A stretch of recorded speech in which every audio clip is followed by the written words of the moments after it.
Les Mauvais Perdants, donc c'est un café ludique. C'est un endroit de jeux de société. On a plus de 350 jeux de société. Les familles, les amis, les collègues peuvent venir jouer. Ça coûte 5 $ par personne pour l'accès jeu. Et il y a des animateurs qui sont là pour vous aider à choisir les jeux et à expliquer les jeux aussi. Le rôle d'animateur au Mauvais Perdant, dans le fond, c'est vraiment de conseiller les gens qui arrivent ici, qui voient les 350 jeux puis qui ne savent pas lequel choisir. Bien, tu sais, puis surtout, souvent, on connaît les vieux classiques comme le Monopoly, toute cette gamme-là. Notre but, c'est de leur faire découvrir toutes les nouveautés, les aider à choisir selon leur goût. Est-ce qu'ils veulent plus un jeu de party, un jeu de vitesse, stratégie, coopératif? Et ensuite, on va avec eux à leur table et on leur explique le jeu de A à Z, en leur installant aussi, bien sûr. Donc, l'idée des Mauvais Perdants, entre autres, c'est Joanie, ma collègue, la copropriétaire avec moi, qui voulait ouvrir un endroit pour les geeks. Donc, on est entouré de geeks dans nos amis.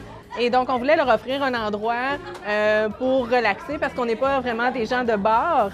Mais on a aussi vraiment de tous les types de personnes qui viennent. Donc, on a des familles, des grands-parents avec leurs petits-enfants, des collègues, des amis. On a beaucoup de duos aussi, donc des couples, des gens qui sont en date, donc qui viennent se rencontrer ici. Donc, ça s'adresse vraiment à tout le monde. Le grand jeu, c'est une de nos activités les plus populaires au café. Ça a lieu au début de chaque mois, donc soit le mardi ou le premier mardi ou le premier mercredi de chaque mois.